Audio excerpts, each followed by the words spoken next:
July 2016, the Armstrong family's glamorous facade was shattered when a savage killer ruthlessly took the lives of Don and Antonio Armstrong, a picture-perfect couple beloved by their community.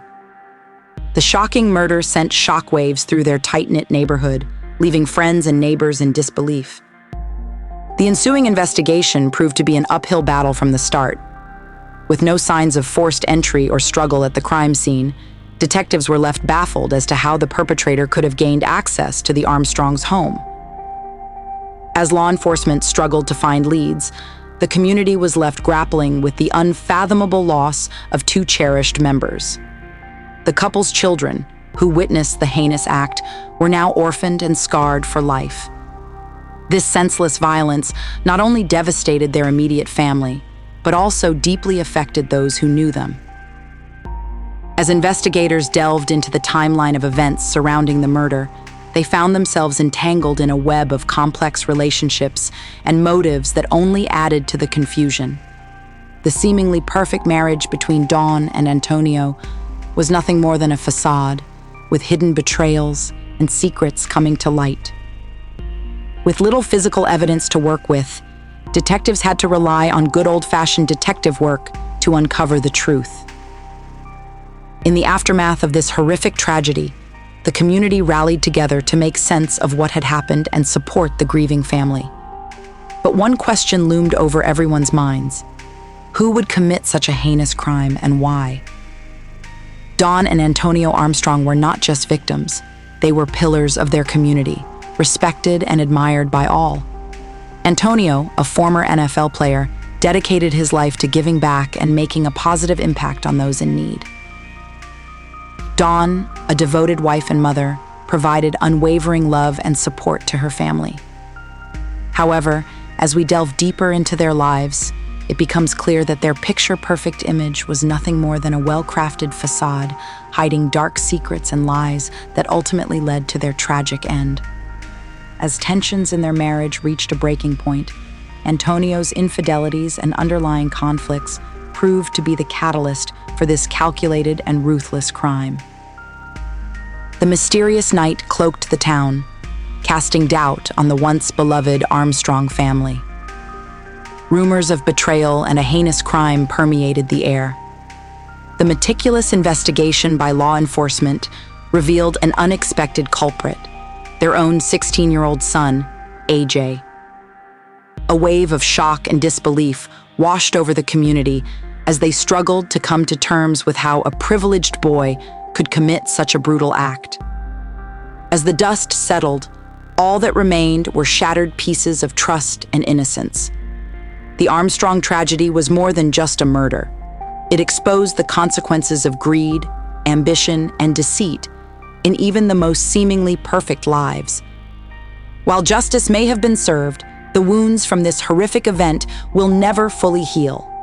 It serves as a haunting reminder that darkness can lurk within us all, waiting to be unleashed with devastating consequences. Welcome to No Tears for Black Girls. Described as the quintessential example of a traditional American family, Antonio and Don Armstrong were the power couple at the helm. In 2016, both aged 42, Antonio was a native Texan with roots in Houston.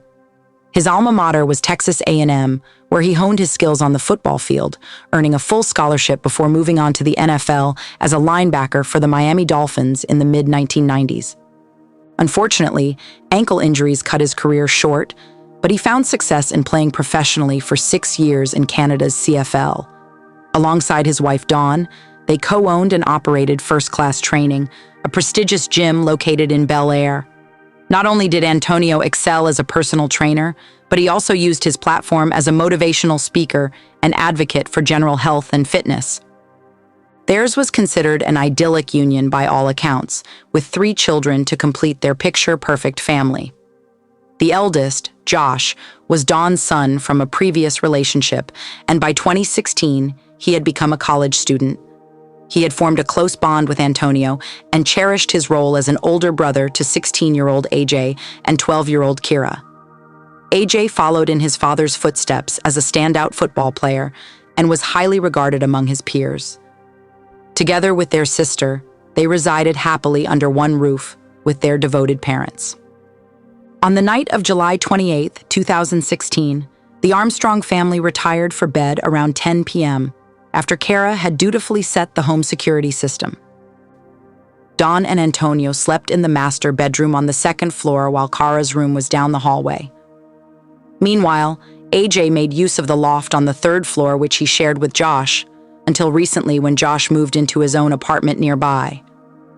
For hours, the house remained silent until 16-year-old AJ alerted emergency services at 1:40 a.m. that he had heard gunshots in the house. Upon realizing the door to his parents' bedroom was slightly ajar, a rarity as they always kept it locked, he refrained from entering and calmly answered the dispatcher's questions about medical assistance. During the call, AJ expressed confusion as to how anyone could have entered the secure home. Towards the end of the 16-minute call, AJ deactivated the security system and met law enforcement outside, with Kara by his side. Officers quickly entered the house, their footsteps echoing through the empty rooms. A thorough search confirmed that only Don and Antonio remained inside, both in critical condition. Emergency medical teams rushed them out for urgent care, Antonio Sr. barely clinging to life, while his wife Dawn had already succumbed to her injuries. The couple had been attacked in their sleep, each shot with precision.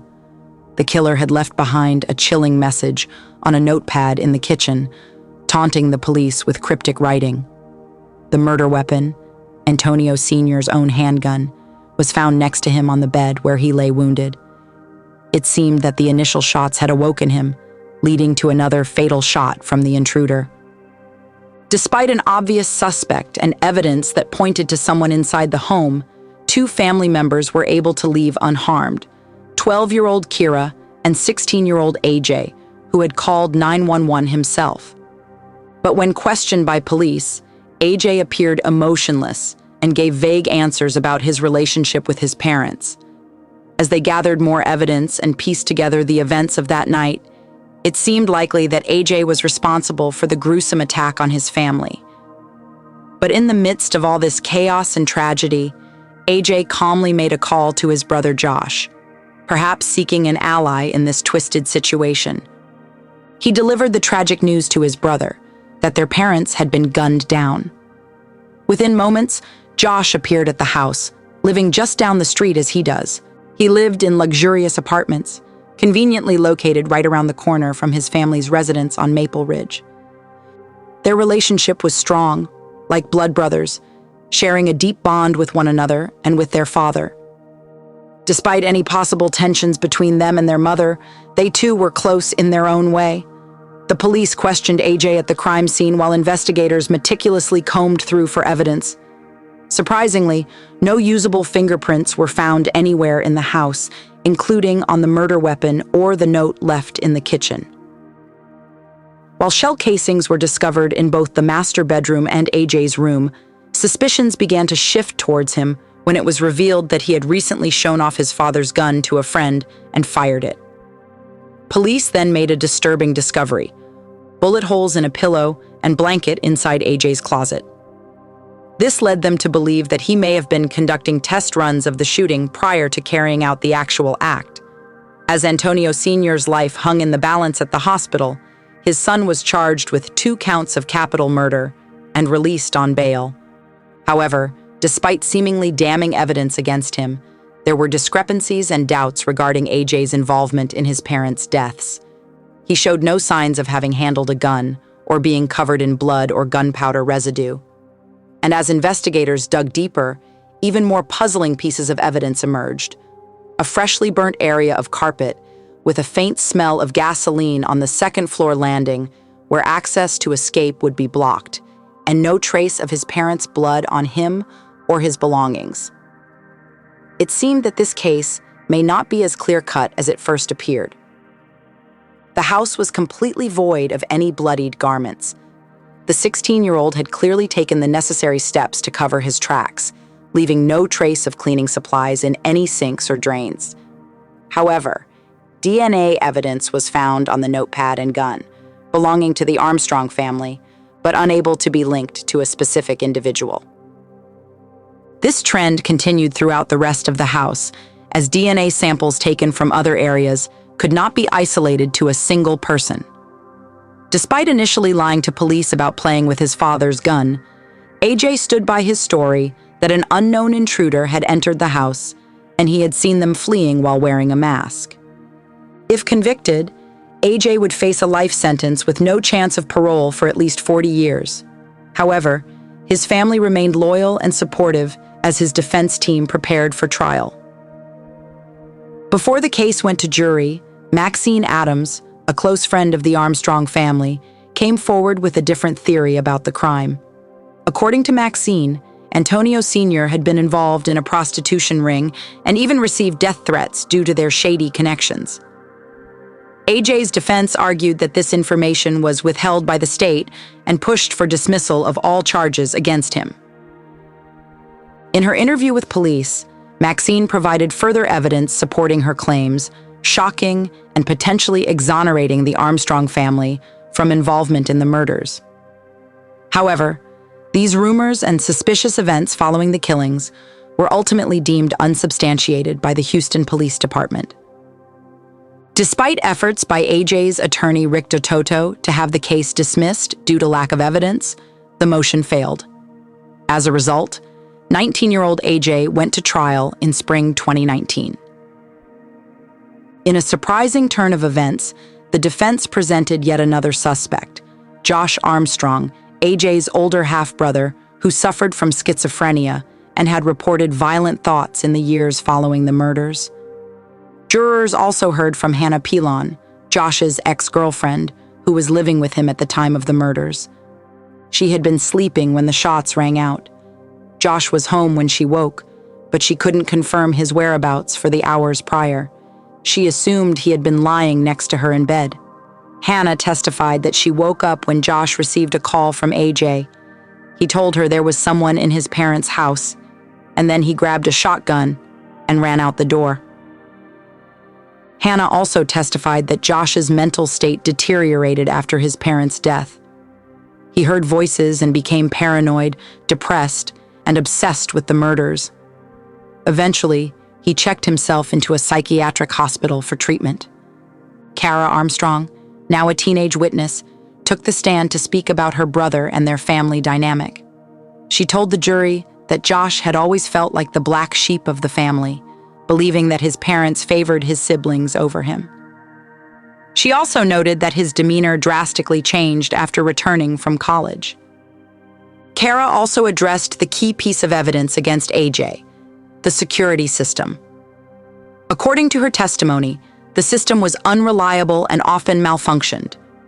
The sensors didn't always work properly, specifically the ones on the doors. She explained this to investigators on the night of her parents' murder. The defense argued that the alarm system reports showing no activity in the home for hours prior to law enforcement arriving were inaccurate and should not be used as evidence. Meanwhile, the motive behind AJ's alleged involvement in the murders remained unclear. The prosecution attempted to show tension between AJ and his parents by presenting text messages exchanged between them. These messages revealed Don and Antonio Sr.'s frustration with AJ's smoking habits, slipping grades, and disregard for their rules. In one message, Don wrote to her husband about AJ's lying behavior, saying she was beyond disappointed. 8 weeks before the murders, AJ texted his parents acknowledging his mistakes and expressing a desire for a major life change. His mother responded, expressing her disappointment in his behavior and their efforts to provide him with the best education and material possessions. She questioned why he continued to lie and not work hard in school. Throughout the trial, moments of tension between the Armstrong family and their son, AJ, were evident. There were also instances of praise from his parents for his actions. His lawyers argued that his messaging history was that of a typical teenager, not a homicidal one. The jury heard over 39 hours of testimony, including emotional moments such as AJ's football coach breaking down on the stand while discussing his relationship with the Armstrongs. Despite this, AJ did not testify in his own defense. After over 19 hours of deliberation, the jury declared themselves deadlocked and a mistrial was declared. The state announced their intention to retry AJ in 2022 due to pandemic delays. By then, he had become a father himself, and his girlfriend Kate was still standing by him. Changes in the second trial included the exclusion of security footage from the night of the murders and the presentation of medical records from Josh Armstrong, which suggested that he may have witnessed and even confessed to the murders due to his mental illness. The timeline of events and phone records played a major role in both trials, with disputed reports from the house's security system causing much debate about the sequence of events that took place on that tragic night in July 2016. Between the time of the shooting and the 911 call placed at 1:40 a.m., both Don and Antonio Jr. were found with gunshot wounds from Antonio's own gun. Suspiciously, this was the only period in which AJ wasn't active on his cell phone all day.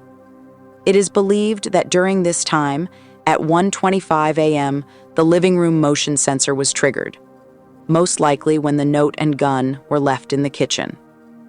The prosecution's theory was that AJ spent this time cleaning up the crime scene and himself. At 1:57 a.m., he deactivated the security system to allow law enforcement inside, and 2 minutes later, the system showed that the kitchen door had been opened, coinciding with when responding officers checked the property. The prosecution brought in Tim Rader, a security expert from ADT, who faced tough questioning from Rick DeToto. The defense uncovered 77 errors in the security report for just 1 month in July 2016 and over 120 failures in detecting movements between June and July of that year, mainly related to external doors opening and closing. They also pointed out that Kara and others had mentioned problems with the garage door not fully closing, but it could still be armed using a key fob. Prosecutor John Jordan argued that AJ made a mistake, evidenced by an audio clip from the 911 call where he mentions ringing in his ears. The state also highlighted what they deemed as a far-fetched story concocted by AJ, waiting 5 hours before telling HPD about seeing a masked intruder in the house on the 16-minute call to 911, only mentioning that his parents' bedroom door was slightly open. It seemed like a fabricated movie plot. All signs pointed towards AJ as the killer, until an unlikely twist was revealed.